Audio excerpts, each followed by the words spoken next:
তিনটাকে হচ্ছে ভাজবো, তার জন্য হচ্ছে সব মশলা মাখিয়ে এখন রেখে দিব। মিনিট করে রাখবো আর কি, মশলাগুলো আর কি ভিতরে যাবে।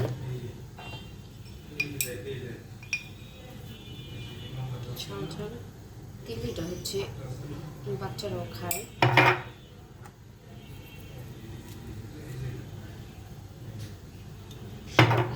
সব মশলা হচ্ছে একটু একটু করে দিব। আদা রসুনও দিচ্ছি, আরও মশলা দেওয়া যায়, গরম মশলা, তারপর হচ্ছে গরম মশলার গুঁড়ো, তারপরে টেস্টিং সল্ট।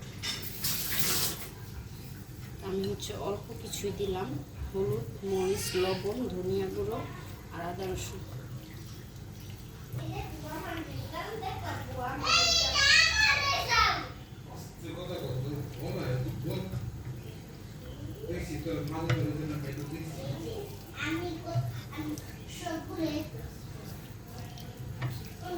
এটা হচ্ছে এভাবে এখন মাখিয়ে রেখে দিব।